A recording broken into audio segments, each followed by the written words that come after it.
Ay naku, bigla pang umulan, buti na lang, pauwi na ako. Oh, may tumatawag ah.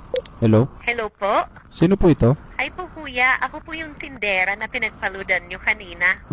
Bakit po kayo napatawag ate? May sasabihin kasi ako sa iyo kuya. Okay, sige po, ano po yun? Medyo weird to sasabihin ko kuya, wag ka sanang magagalit. Sige po, ano po ba sasabihin ninyo? Humingi kasi ako ng sign na kung sinong huling lalaki ang hahawak sa kamay ko bago umulan, yun ang magiging jowa ko. Ha? Naku ate, hindi ko naman hinahawakan yung kamay nyo. Hinawakan niyo po kuya nung nagbayad kayo kanina, nung nagpaload po kayo. Teka, alam mo, hindi ko sinasadya yun, tsaka madami naman ang bumibili dyan ah. Pero ang sign kasi kung sino ang huling makakahawak ng kamay ko at biglang uulan. Eh, ikaw naman ang huling nakahawak ng kamay ko bago umulan eh. Naku ate, seryoso ba to? Baka nasasobrahan ka lang kakanood ng teleserye, tsaka hindi totoo yung mga ganung bagay. Pero parang nag-slow motion kasi kanina nung papalapit ka pa lang eh. Lalo na nung inalis mo na yung helmet mo. Ngayon lang ako nakaramdam ng ganito. Alam mo ate, hindi ko alam kung nagbibiro ka lang. Pero sorry, hindi na po ako pwede. Tsaka taken na po ako kaya malabo po yung iniisip mo. Wala namang problema sa akin, kuya, kahit taken ka na. So paano kung tayo pala talaga nakatakda, di ba? Kasi ikaw yung nakahawak ng kamay ko bago umulan na kahit napakainit naman kanina, di ba? So ibig sabihin, yun na yung sign. Naku ate, medyo alanganin ako dyan. Lalo na di naman kita kilala talaga. Hindi ko nga nakita yung mukha mo kanina nung nagpa-load ako eh. Kaya sa iba na lang po, pasensya na po talaga. Dito ka naman ata palagi dumadaan eh, kaya pwede mo na ako makita.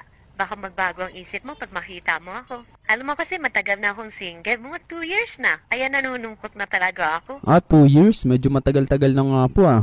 Bakit po ba kayo naghiwalay? Nagsawa na kasi sa akin. Ginamit lang ako ng ginamit. Binigay ko naman lahat, pati motor, mga pyesa, lahat ng kailangang i-upgrade sa motor niya, binigay ko. Kada nag-rides, pinapayagan ko, binibigyan ko ng panggasolina. Lahat ng gusto niya, binigay ko.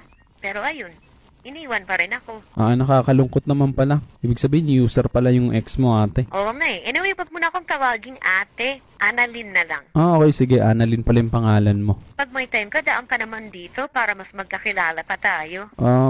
Pwede naman. Ayan, at pag kailangan mo ng load, magsabi ka lang, ililibre kita ng load. Tsaka pag nagugutom ka, daan ka lang dito sa tindahan ko anytime. Lahat pwede mong kainin dito ng libre. Ha? Ay, grabe naman. Napakabait niya naman po pala kung ganun. Basta ikaw, kung kailangan mo pa nga ng allowance, magsabi ka na. Hindi na po, pero salamat po sa mga offer mo, Mama Annalyn. Basta ikaw, basta bumalik ka lang dito, ako bahala sa'yo, okay? Sige, salamat. Sige na, bye na. Ang lakas ng ulan, baka mapano ka pa. Ingat ka sa pagmumotor ha, madulas ang kalsada. Okay, sige, salamat. Bye. Grabe naman yun, parang napaka-desperada ata niya para magkasyota. Pero mukhang okay yung offer niya. Libre load, pati pang gas, at pwede ko pa daw kainin kahit anong paninda niya.